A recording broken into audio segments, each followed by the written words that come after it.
Hey everybody, Don Dabney from Left Coast Classics, and this is just a stunning 1961 Rolls Royce Silver Cloud 2 built by James Young Coachbuilders, and it's an SCT-100 Touring with a divider window and a huge back seat. This is just a stunning car, and I bought this car sometime middle of last year, and I just haven't wanted to sell it. I've been enjoying it so much, and it may be the last James Young I ever own. So anyway, it's just a beautiful car, and in this video I'm going to take you around the car, I'm going to take you under the car, but first, right now, I'm going to take you for a ride in the car, so buckle up.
This is just a wonderful car with just the opulence of 1961. It just didn't get any better than this. This was about as good as it got. If you could afford one of these, you had a go into town car for sure. It's humming along beautifully. We're 55 miles an hour. Driving straight, feels nice. It's got an older set of bias ply white wall tires, so I'm sure that's something that could be improved upon to smooth it out a tad, but it's just lovely to drive.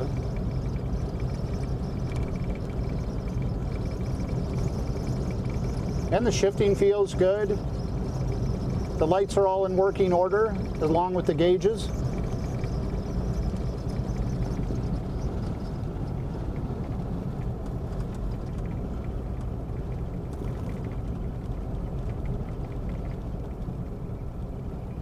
It is just so nice to drive this car. It's just so much old world opulence going on here.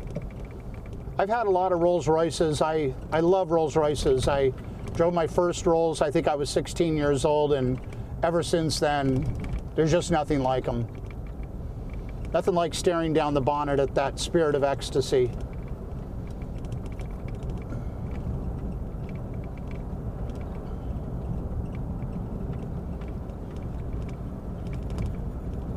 I should note the clock does not work, but the other gauges are all in working order.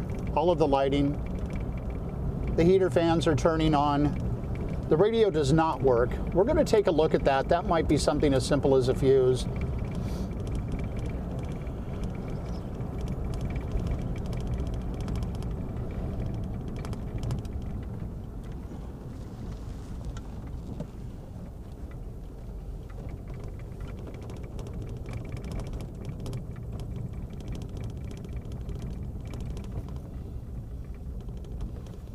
All right, so there you go. Be sure to check the description. I'll have a really detailed description on the car on my website at leftcoastclassics.com. That's where all my current inventory for sale is. And there will be an additional couple hundred photos beyond what you see in all the other third-party sites up there. Be sure to, if you're not already there, check out our YouTube channel, somewhere around 8 million views. And social media, if you search us, you'll find us. I don't use it a lot. I just don't really honestly have time, but a little bit. So if you can follow us, that would be cool. And oh, if you could like and subscribe to my YouTube channel. We've been trying to get the subscriptions up. It's really fun because I take you out for rides all the time in different cars. And so you can kind of see what it's like to be in some of these cool cars I'm so blessed to have all the time. And 3 episodes of Wheeler Dealers, somewhat of a regular at this point. First episode, 2013, a 1957 Thunderbird. This one right here, back in the Ed China days. In 2018, Mike came over to buy a Rover 3500S for me. We both loved those cars for some odd reason. Ended up leaving with a 72 Lancia Fulvia. And the latest episode was really cool. It was a really special one-owner 90,000 mile Triumph TR4. And that came out late December 2020. Be sure to check that one out. All of them are up at the Motor Trend, on the Motor Trend channel and on the Motor Trend app. And thanks for checking out this gorgeous, beautiful James Young built Silver Cloud 2. All right, we'll see you soon.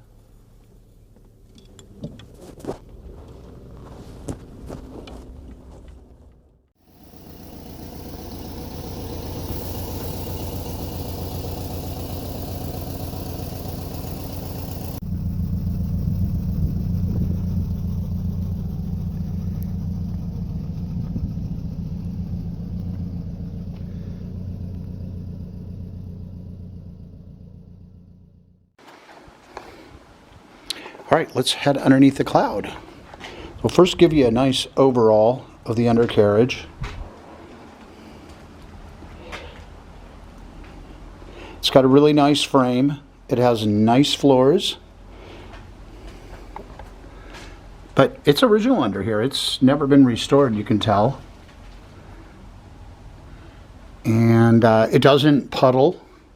You know, it's damp. They all are a little damp, but it isn't. It doesn't puddle and drop oil, so that's nice. And then what I should mention is, I did in the description, but I'll point it out here again. We redid a lot of the brakes, and one of the things we did, which was really interesting, is we found a guy, I wish I could remember his name right now because he did such a great job and he was so reasonable, but he rebuilds the servos for the brakes. So we actually removed the brake servo, and he actually walked us through it to make sure we did it properly because my guy hadn't done one. And I watched the whole thing. It was interesting. Anyways, it was sent out. It was just totally gone through, and it's in beautiful shape. It's working fantastic.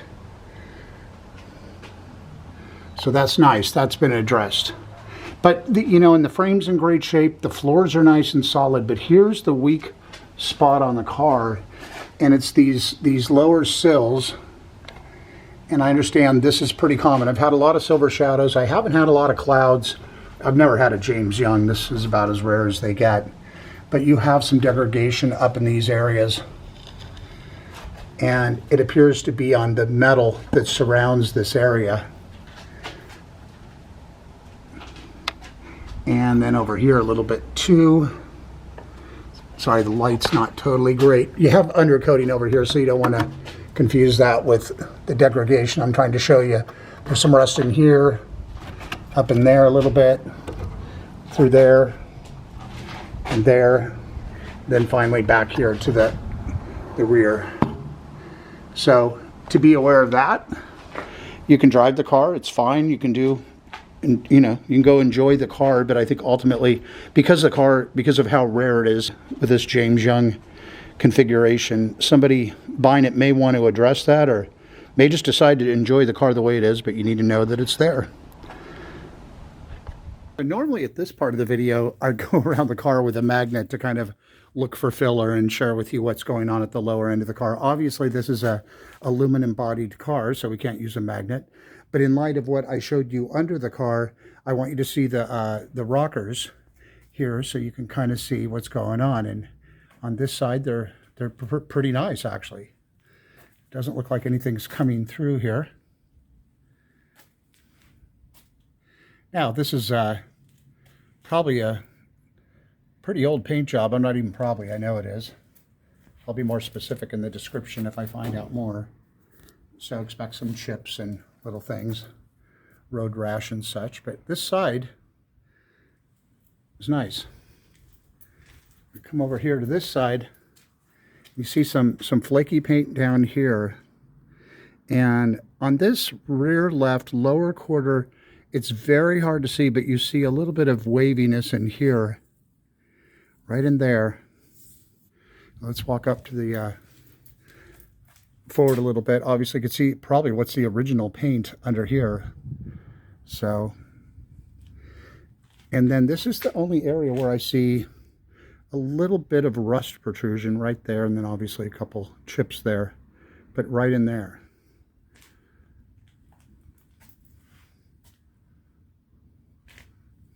Paint runs. Which this actually surprises me because it's really a pretty paint job. It's really smooth, but someone dropped the ball here, apparently. And then there's a chip there. Again, I got a chip here, one there, one there. But I think what I'm just trying to do is show you the external side of what I showed you under the car so you can kind of gauge all of this. So it's nice under there. It's, you know, it's very solid as it wraps around under the car. But then you get in here, and of course we showed you that from up above. In fact, let me do this on the other side. Hang on. Okay, so we're back onto the, well, not the passenger side, actually the driver's side, the right side of the car.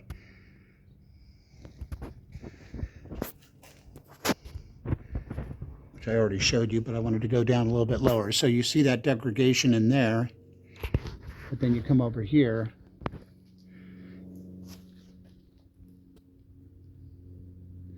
It looks pretty good.